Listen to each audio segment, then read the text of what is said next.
नमस्कार साथियों, आशा करता हूँ आप लोग अच्छे होंगे और आपकी तैयारी बढ़िया चल रही होगी। आज हम मेंस 2024 का जो पेपर हुआ उसके एक सेगमेंट को लेके यहाँ पे आपके समक्ष आए हैं। वो है जीएस पेपर 1 का इतिहास या हिस्ट्री सब्जेक्ट। यहाँ पर हम देखेंगे कि जो हिस्ट्री सब्जेक्ट में जो क्वेश्चंस आए, प्रश्न आए, पिछले वर्ष की तुलना में क्या बदलाव हुआ, किन आधारों पर यूपीएससी ने प्रश्नों का निर्माण किया, क्या वो करंट अफेयर्स में थे, क्या चर्चा में रहे हैं वो, जिससे आप आने वाले समय में कौन से क्वेश्चंस आ सकते हैं, क्या पॉसिबिलिटी है उनकी, उनको कैसे प्रिडिक्ट करें, उन पर कैसे आंसर राइटिंग प्रैक्टिस करें, क्वेश्चन का जो पैटर्न है वो किस तरह से बदला है पूछे जाने का, साइज किस तरह से चेंज हुई है, पॉइंट्स बदले गए हैं, अर्थात किन पॉइंट पर फोकस किया जा रहा है, वह समय के अनुसार बदलाव हुआ है, उन बदलाव को भी जानेंगे। साथ ही हम ब्रीफ में यह भी चर्चा करेंगे कि इस आंसर को किस तरह से और बेहतर तरीके से लिखा जा सकता था। मेरा नाम दिवस द्विवेदी है और आइए हम शुरू करते हैं आज के पहले प्रश्न की। पहला प्रश्न यहाँ पर बात करता है हड़प्पा कालीन वास्तुकला के विशेष पहलुओं पर। Discuss the salient features of Harappan architecture. अगर आप हड़प्पा काल के बारे में बात करें तो आप जानते हैं कि हड़प्पा काल के दौरान जो साइंटिफिक डिजाइंस हैं, है ना, जो स्टैंडर्ड्स आर्किटेक्चर या जो अगर देखें मानक देखने को मिलते हैं, चाहे ईंटों के निर्माण के संबंध में हो या सड़क के निर्माण के संबंध में हो। सड़क निर्माण चाहे अगर आप देखेंगे राजपथ का निर्माण अगर आपने देखा हो, समकोणाकार जो राजपथ का निर्माण हुआ, सड़क निर्माण हुआ, इसके अलावा अगर आपने देखा हो जल निकासी या वाटर सिस्टम या ड्रेनेज सिस्टम के बारे में अगर आप देखेंगे, एल शेप में ईंटों के बारे में आप देखें, तो जो पूरा नगर निर्माण है अपने आप में उसकी जो वैज्ञानिकता है वह एक बहुत बड़े चर्चा का विषय रही है। क्योंकि जो हड़प्पा का जो इतिहास है आज का तो है नहीं, है ना। 1861 में जब हड़प्पा टीले की खोज कनिंघम के टाइम पे हुई, उस दौरान खुदाई तो हड़प्पा सभ्यता की नहीं हो पाई, लेकिन बाद में 1921-22 के दौरान राखलदास बनर्जी के नेतृत्व में मोहनजोदड़ो की खुदाई होती है और दयाराम साहनी के नेतृत्व में हड़प्पा की खुदाई होती है। बाद में पता चलता है कि लगभग सिंधु नदी के आसपास, ये अगर हम देखें पूरे इंडियन सब कॉन्टिनेंट में 16 लाख किलोमीटर स्क्वायर के एरिया में हड़प्पा सभ्यता का विस्तार था। चाहे अगर आप उससे प्रेजेंट कंटेक्स्ट में अगर आप देखें तो अगर आप देखें तो आप पाएंगे कि जो हड़प्पा का विस्तार है, अगर आप देखें तो हड़प्पा का विस्तार उत्तर में मांडा से लेकर दक्षिण में दायमाबाद तक और पश्चिम में सुतकांगीडोर से लेकर दक्षिण में आलमगीरपुर तक देखने को मिलता है। तो अगर आप प्रेजेंट में अगर आप देखें, प्रेजेंट का तो इंडिया यह है, और अगर हम यहाँ पे आप देखेंगे तो इसका जो विस्तार है लगभग इस दायमाबाद, आलमगीरपुर, यहाँ पे अगर आप देखें उत्तर में मांडा, यहाँ पे सुतकांगीडोर, और इस रीजन में पूरा 16 लाख किलोमीटर के आसपास इस रीजन का विस्तार मिलता है। अब उस दौरान इतना बेहतर अवसंरचना, उस दौरान इतनी बेहतर नगर नियोजन व्यवस्था, यह कहीं ना कहीं अपने आप में चर्चा का विषय बनी इतिहासकारों के मध्य, आर्कियोलॉजिस्ट के मध्य, तो यूपीएससी के भी लिए चर्चा का विषय बन जाता है। जो चीज़ चर्चा में रहती है यूपीएससी उसमें से जरूर क्वेश्चंस पूछता है, खासतौर पर उसके बैकग्राउंड को लेके। तो यहाँ पे साइलेंट फीचर्स उसके पूछे गए, तो यहाँ पे आपको प्रस्तावना में तो यही बताना था, इंट्रोडक्शन में अगर आप बता सकते हैं कि हमेशा से ही, आज से नहीं, जब से हड़प्पा सभ्यता खुदाई हुई तो उसका जो आर्किटेक्चर है एक बहुत बड़ी चर्चा का विषय रहा है। उसका जो साइंटिफिक डिजाइन है, स्टैंडर्ड्स जो निर्माण है, खासतौर पर ईंटों का निर्माण हो, एल शेप की ईंटें बनाना हो, पक्की ईंटों का निर्माण हो, नालियों में पक्की ईंटों का उपयोग हो, नालियों को बेहतर शोक पेट, वाटर की जो फैसिलिटी है ना, 2 मंजिला मकान, पश्चिमी पूर्वी टीले, चाहे आप मोहनजोदड़ो की बात करें, अगर हम बात मोहनजोदड़ो का जो बात कहते हैं ना कि जो वहाँ की स्नानागार मिला उसकी बात करें, चाहे आप वहाँ पे देखेंगे तो जो अलग अलग आर्किटेक्चर मिले वो चर्चा में रहे, तो उन एग्जाम्पल्स को आप यूज कर सकते हैं मेन पॉइंट बनाने में। उन एग्जाम्पल्स को आप डाल सकते हैं प्लेस के साथ, जो ऑब्जेक्ट्स मिले, जो प्लेस के साथ जो आर्किटेक्चर मिला, उसको आप लिंक करके से आप मेन बॉडी में यहाँ पे बता सकते हैं। तो इस तरह से अगर आप देखें तो जिसका आर्किटेक्चर है बहुत टाइम से चर्चा में रहा, यूपीएससी प्रीलिम्स मेंस में भी कई बार इसमें पूछा गया है प्रश्न। तो आई होप कि ये क्वेश्चन लगभग अगर आपको इजी के कैटेगरी में आता है, अगर आपने थोड़ा भी अच्छे से तैयारी कर रखी है तो आप आसानी से इस क्वेश्चन को टैकल कर पाएंगे। अब जल्दी से ही हम थोड़ा सा अगले क्वेश्चन बढ़ेंगे, क्योंकि ज़्यादा डिटेल में अगर हम इसे चर्चा करेंगे तो 2 घंटे का वीडियो, 3 घंटे का वीडियो बन जाएगा। यहाँ प्रयास है कि आधे घंटे में आपके जो सारे सेगमेंट से टॉपिक को, उसकी जो अंडरस्टैंडिंग है उसको यहाँ पे आपको दे दिया जाए। अब यहाँ पे अगला प्रश्न यहाँ पे बात करता है, दूसरा प्रश्न यहाँ पे बात करता है अकबर के धार्मिक समन्वय के विभिन्न पहलुओं के बारे में। आपने देखा होगा एनसीईआरटी से कुछ चैप्टर्स हटाए गए, एनसीईआरटी से जो कुछ चैप्टर्स हटाए गए उसके बाद यह मुद्दा बना कि क्या, मैंने एक वीडियो भी बनाया हुआ था, उस वीडियो में मैंने चर्चा की थी क्या एनसीईआरटी से मुगल के जो चैप्टर हटा दिए गए हैं तो क्या अब एग्जाम में नहीं आएंगे। उस दौरान उसी वीडियो मैंने आपको बताया था कि जो सेगमेंट्स हैं, जो सेगमेंट इंपॉर्टेंट हैं, उनमें आज नहीं 10 साल बाद भी उनमें से प्रश्न आने वाले हैं। उनमें से एक पॉइंट यह भी था अकबर की धार्मिक नीति, अकबर की सुलह-ए-कुल की नीति। अकबर की जो नीति है वो इसलिए इम्पोर्टेंट नहीं है कि आज उसे हम किस तरह से कंपेयर करते हैं, उसे आप कंटेम्प्रेरी वर्ल्ड में आप उसे देखिए। तत्कालीन विश्व, यूरोप जब धार्मिक उन्माद में जल रहा था, उस दौरान अकबर भारत में सुलह-ए-कुल की नीति को लेके आया था। मतलब जब यूरोप में लोग काट मार कर रहे थे धर्म के नाम पर, या अगर आप देखें ईसाइयत और जो अगर आप देखें यहूदी से उनके बीच जो कॉन्फ्लिक्ट देखने को मिल रहा था, उस दौरान इतनी बड़ी जनसंख्या में सुलह-ए-कुल की नीति अकबर लेके आता है। उस दौरान अगर हम उसको कंपेयर करते हैं तो उसे हम यूनिकनेस उसमें हमें दिखाई देती है। तो जो धार्मिक समन्वय अकबर की जो धार्मिक नीति है उसमें भी जो क्वेश्चन है ये एग्जामिन करने के लिए बोलता है। मतलब आपके ऊपर ओपन एंडेड क्वेश्चन है, आप अपने हिसाब से बताइए, खुद जांच करिए, खुद परख करिए। अकबर की जो नीतियां हैं, सुलह-ए-कुल की नीति है, जजिया कर हटाने की नीति हो, चाहे दीन इलाही के संबंध में नीति हो, सभी धार्मिक गुरुओं को बुलाने के संबंध में नीति हो, उसका क्या कारण था, क्या पर्पस था। हालांकि इसके दो डायमेंशंस भी आपको समझ में आ सकते हैं। पहला डायमेंशन या पहला इसका आउटकम ये है कि अकबर जानना भी चाहता था, अकबर एक महान शासक भी बनना चाहता था, हिंदुओं के मन में, हिंदुओं के दिल में भी राज करना चाहता था, साथ ही समीकरण भी बिठाना चाहता था, चाहे राजपूतों के संबंध में हो या अन्य हिंदू शासकों के संबंध में हो, जिससे पूरे देश में या जो भी उसका एरिया था, जो भी उसका क्षेत्र था, उसमें बेहतर शासन व्यवस्था को बना के रखे। यह भी एक कहीं ना कहीं पर्पस था जो अकबर की नीतियों के माध्यम से देखने को मिलता है। तो जो धार्मिक समन्वय की जो नीति है उसमें जो अकबर की पॉलिसीज है, रिलीजियस पॉलिसीज है, उसकी आप चर्चा करें, एग्जाम्पल्स बताएंगे, सुलह-ए-कुल की नीति हो या दीन इलाही नीति हो, जजिया को हटाने की नीति हो, उन सारी चर्चा का एग्जाम्पल्स का यूज आप इस पॉइंट्स में कर सकते हैं। कंक्लूजन एक आप अच्छा सा ड्रॉ कर सकते हैं।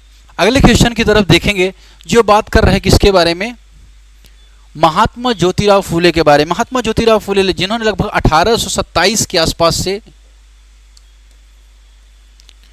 1890 तक आधुनिक भारत के इतिहास में सामाजिक जो चेतना है उसको जागृत करने के संबंध में हो, चाहे छुआछूत के विरोध के संबंध में हो, जातिगत जो वैमनस्यता चल रही थी, अगर हम बात करें कास्ट बेसिस जो डिस्क्रिमिनेशन चल रहा था, उसके खिलाफ जो उन्होंने कदम उठाए, वो आज भी भारत के लिए कहीं ना कहीं सीख बने हुए हैं। उसके संबंध में यहाँ पे प्रश्न पूछा गया कि महात्मा ज्योतिराव फूले के समाज सुधार प्रयासों, लेखन ने समाज के लगभग सभी उपेक्षित तबकों की समस्याओं को छुआ। चर्चा करने की बात हो रही है। Mahatma Jyotirao Phule writing an effort social reforms touch issues of almost the subaltern class. तो सबॉल्टर्न क्लास में अगर आप बात करें, सिर्फ दलित नहीं आते, अस्पृश्य नहीं आते, उसमें महिलाएं आती हैं, उसमें विकलांग आते हैं, बच्चे आते हैं। तो इस तरह से अगर आप देखेंगे सबॉल्टर्न क्लास में सभी का उन्होंने कहीं ना कहीं उनके जो प्रयास है सभी के लिए एक बेहतर कार्य किया। अब उसमें अगर आप देखेंगे यहाँ पर सबसे पहला तो आपको प्रयास यही करना है कि भूमिका में आपको बताना है कि इस समय से इस समय के दौरान ज्योतिराव फुले का जो प्रयास है वो लेखन और अन्य प्रयासों के माध्यम से एक नई दिशा देता रहा। उनमें से आप एग्जाम्पल दे सकते हैं, कुछ उनके संगठन के बारे में आप बता सकते हैं। जैसे अगर आप देखेंगे किस तरह से उन्होंने मुख्य भाग में अगर आप बता सकते हैं किस तरह से उन्होंने शिक्षा के क्षेत्र में अगर आप देखें एजुकेशन सेक्टर में सावित्रीबाई फुले के द्वारा स्कूल को इस्टेब्लिश करने के संबंध में आपने पढ़ा होगा कि सावित्रीबाई ने महिला स्कूल को इस्टेब्लिश किया, जिससे महिलाओं के संबंध में उन्होंने प्रयास किए। इसके अलावा लिटरेचर का एक उदाहरण अगर आप देखें तो आप उनकी पुस्तक के बारे में आप जानते होंगे, गुलामगिरी का नाम आपने सुना होगा,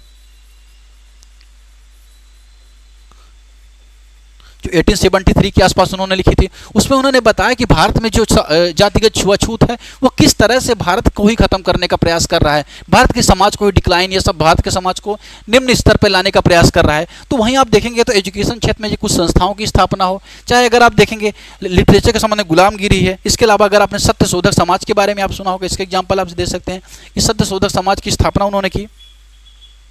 ठीक है। अब क्योंकि ये ज्योतिराव फुले जो है करंट में चर्चा में, उन पर एक मूवी बनी है और इस वजह से अगर आप देखेंगे करंट अफेयर्स के दृष्टिकोण से भी ये इंपॉर्टेंट हो जाता है। उस मूवी पर कई संगठनों ने बैन का प्रयास किया था और कहीं ना कहीं अगर आप देखें उतना जो प्रयास है उनका सफल भी दिखाई देता है। उतनी मूवी चल नहीं पाई, लोगों तक, आम जनमानस तक पहुँच नहीं पाई। ये कहीं ना कहीं एक समाज के लिए नकारात्मक जो छवि है उसको प्रेजेंट करती है। इसके अलावा अगर आप बात करेंगे किनके कदम के बारे में आप बताएंगे, अस्पृश्यता के संबंध में, छुआछूत के संबंध को समाप्त करने के संबंध में दिखाई देते हैं, स्त्री कल्याण के संबंध में, स्त्री शिक्षा के संबंध में, बाल कल्याण के संबंध में। इस तरह से इनके जो प्रयास है बहुआयामी रूप से दिखाई देते हैं। और इनका प्रयास इतना ही नहीं, अगर इसके अलावा देखें किसानों की जो दुर्दशा के संबंध में अगर आप देखेंगे, इन्होंने बहुत सारे ऐसे जो साहूकार उनके खिलाफ मूवमेंट्स किए। उस मूवमेंट्स में जो किसानों की जो दुर्दशा हो रही थी उनका पक्ष उन्होंने लिया और उन किसानों के लिए रिलीफ का कार्य किया, सहायता का काम उन्होंने किया। तो उनके जो प्रयास हैं हर एक दृष्टिकोण से, जो सबाल्टर्न है, जो पिछड़े हुए जो लोग थे उस टाइम पे, जो वंचित वर्ग थे, उन वंचित वर्गों की जो मदद करने में महत्वपूर्ण भूमिका निभाई, इस जो प्रश्न के माध्यम से आपको इन संबंध में चर्चा करनी थी। तो आइए बात करेंगे अगले प्रश्न की तरफ। अगला प्रश्न यहाँ पे बात कर रहा है कि राजतंत्र, अर्थव्यवस्था, शिक्षा, अंतर्राष्ट्रीय संबंध के विषय में आज़ादी के प्रारंभिक काल में भारत के सुदृढ़ीकरण की प्रक्रिया को रेखांकित किया। Trace India consolidate process during the early phase of independence in terms of polity, economy, education and international relation. जब भारत आज़ाद हो तो उसके सामने बहुत सारी चुनौतियाँ थीं। 562 तो रियासतें थीं, उन रियासतों के एकीकरण करना था, एजुकेशनल इंस्टीट्यूशनल्स को इस्टेब्लिश करना था, इकोनॉमी को इस्टेब्लिश करना था। आपको पता है कि अर्थव्यवस्था पूरी तरह से खत्म हो चुकी थी, अंग्रेजों ने अर्थव्यवस्था को सोख लिया था पूरा, और जो गंगा यमुना से सोख के उसे टेम्स में निचोड़ दिया था। तो भारत की जो आर्थिक स्थिति पूरी तरह से दयनीय चल रही थी। इसके अलावा अंतर्राष्ट्रीय संबंध में आप देखें गुटबाजी किस तरह से चल रही थी।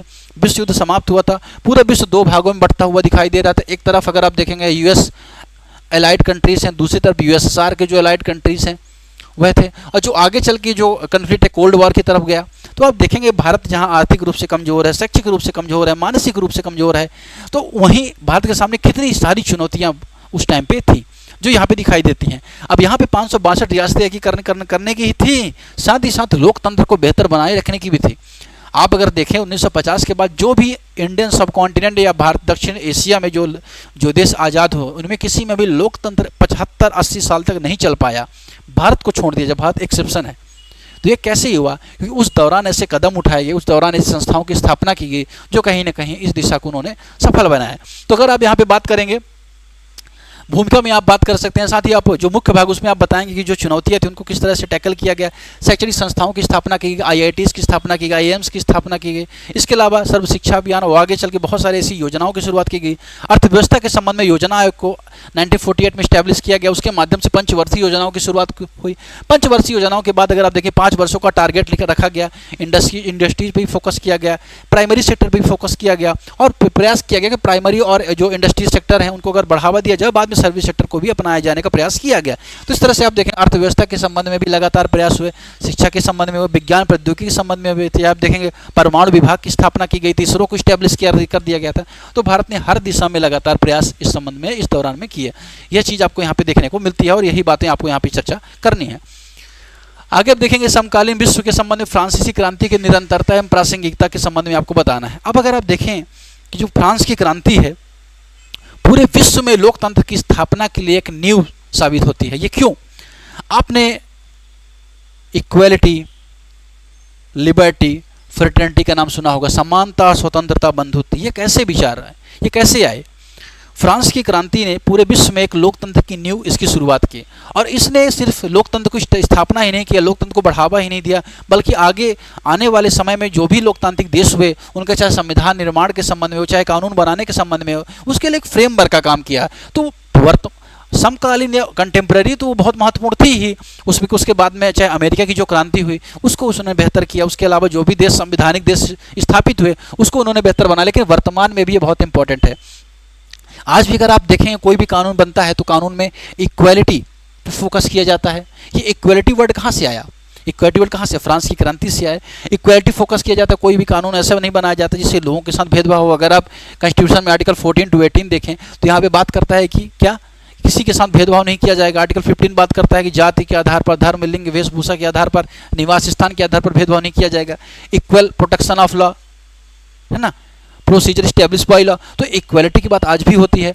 कोई भी कानून हो, कोई भी योजना है, सभी को यहाँ पे लाभ देने का प्रयास किया जाता है, तो इक्वालिटी की बात होती है। तो आप देखेंगे कि जो निरंतरता है वो आज भी इक्वालिटी की बनी हुई है, जो हमने फ्रांस की क्रांति से प्राप्त की। दूसरा है लिबर्टी। आर्टिकल 19 के बारे में आप देखते हैं, freedom of speech and expression, freedom of press, freedom of internet, social media का जो आज का ज़माना है वो कितनी सारी फ्रीडम उसे प्राप्त है। अगर आप मोनार्कियल जो इराज उससे आप अगर कंपेयर करें और आज डेमोक्रेटिक जो इराज है उसमें आप कंपेयर करें तो आप देखेंगे कि लोगों को जो स्वतंत्रता है वो ज़्यादा प्राप्त है। उस समय इतनी स्वतंत्रता प्राप्त नहीं थी। अब आज भी कहीं ना कहीं लिबर्टी का महत्व यहाँ पे देखने को मिलता है। सुप्रीम कोर्ट जब भी डिसीजन देता है तो लोगों की जो मौलिक अधिकार उनको प्रायोरिटी पर रखता है। आर्टिकल 32 का इंक्लूजन करना हो, आर्टिकल 226 का इंक्लूजन करना हो, तो वहाँ पर आप देखेंगे किस तरह से लिबर्टी को फोकस फोकस किया जाता है, लिबर्टी का ध्यान रखा जाता है। वहीं फ्रेटर्निटी बंधुत्व की भी बात होती है। अगर आप देखेंगे कि किसी भी जाति के आधार पर, धर्म के आधार पर जो भी भेदभाव चल रहे हैं उसके सरकार काउंटर करती है, सरकार प्रयास करती है कि फ्रेटर्निटी बनी रहे, लोगों के बीच आपस में ताना बाना बेहतर रहे।